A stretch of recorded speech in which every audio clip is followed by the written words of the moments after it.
I never thought my life would break inside an office that smelled like reheated coffee, and a woman who looked at me like she had already decided I belonged to her. She was my boss, 15 years older, and she didn't take no for an answer. I say it now with shame, with pain, with an honesty that burns. Because yes, I cheated. But before you judge me, sit in my chair, step into my skin, just 1 minute, and tell me if you would have walked away clean. I had a normal life, boring if I'm honest, but stable. Years with my partner, routine, Sundays in pajamas, texts that said, "Did you eat?" Future plans that sounded nice, even if they didn't excite me anymore. I wasn't looking for anyone, and that's what's dangerous, because the worst stories don't start with hunger, they start with distraction. I took that job thinking it was an opportunity, promotion, more money, more responsibility, and there she was, confident, elegant, the kind of woman who doesn't raise her voice, because she doesn't have to. The first time she spoke to me, she held my gaze half a second longer than normal. It was nothing. That's what I told myself. But some looks aren't accidents. They're warnings. And I didn't understand it. At first it was professional. Long meetings. Corrections. Her hand brushing my shoulder as she walked by. Accidental, of course. Always accidental.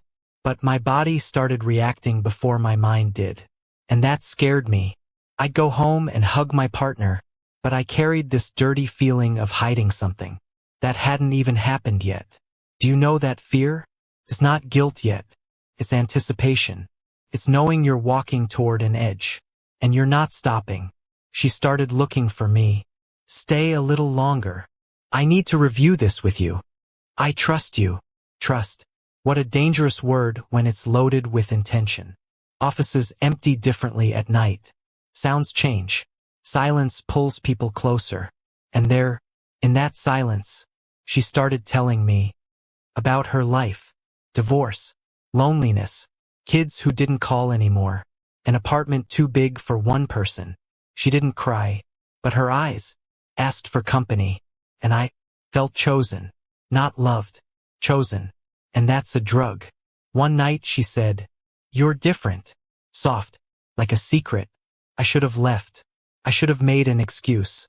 I should have remembered who I was betraying. But I stayed.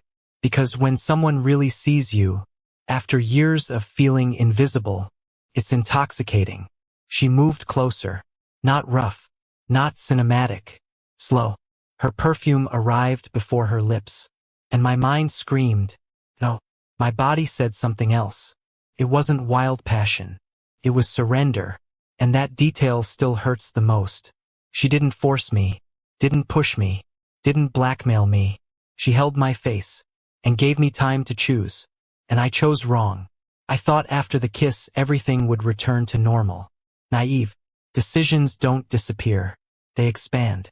The next day she smiled at me in the meeting, like we shared a secret language.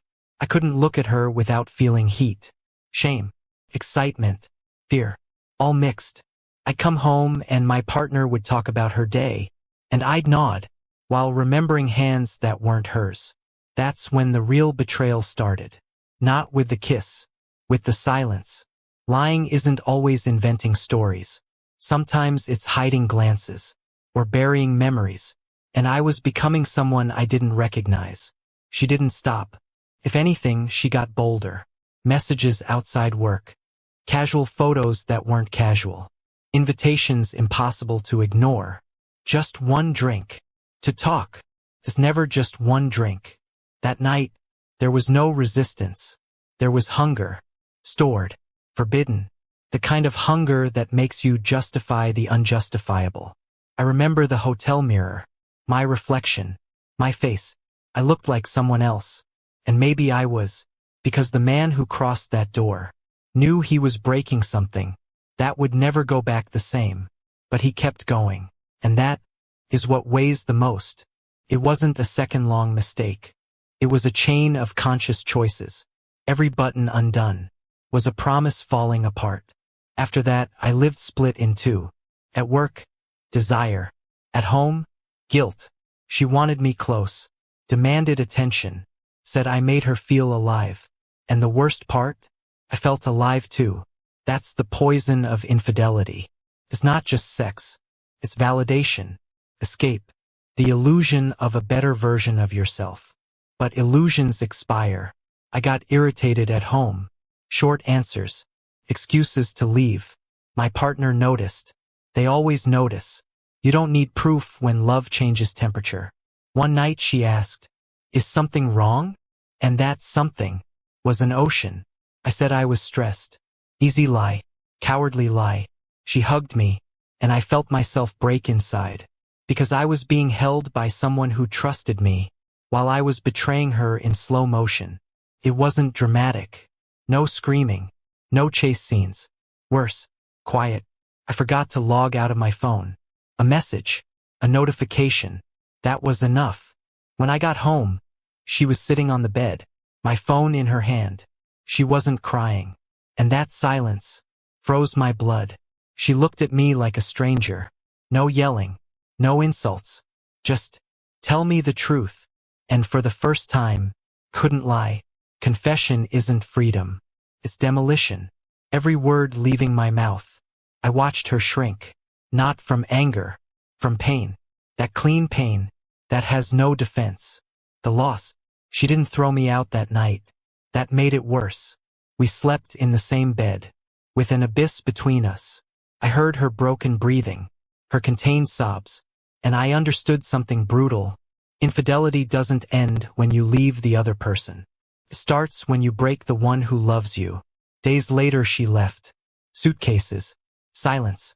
Tired eyes. She didn't beg. Didn't curse me.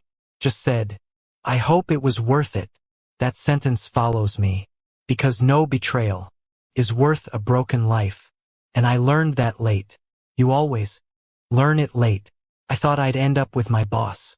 At least a story to justify the wreckage. Wrong. What lives in secrecy dies in daylight. Without risk. Without adrenaline. Without the forbidden. We were strangers. She got tired first. I was left alone. No partner. No pride. No decent version of myself. The office no longer smelled like coffee. It smelled like shame. Every hallway reminded me who I'd been, and what I'd lost. If you're watching this, with anger, with tears, with memories that burn, listen carefully. Infidelity isn't glamour. It's not romantic adventure. It's not freedom. It's debt. An emotional debt. Paid by someone innocent. I'm not the victim of this story. I never was. The victim was the person who trusted me, without asking for guarantees. And I broke that invisible contract that holds love together. If you're tempted, if someone looks at you differently, if you feel that delicious vertigo, stop. Not because you're weak, but because pleasure lasts minutes. Damage, years. Cheating doesn't make you interesting. It makes you small. And living with that version of yourself is a silent prison. I wish I could go back. Not to erase desire. That's human.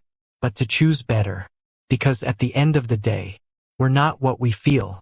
We're what we do with it. If you love someone, protect them. Even from yourself. And if you were betrayed, if you were broken, know this, your pain isn't exaggerated. It's not drama. It's the natural reaction of an honest heart. Don't be ashamed of feeling. Be ashamed only. If one day you do the same, I already carry that story. And believe me, there's no victory in gaining someone by losing yourself.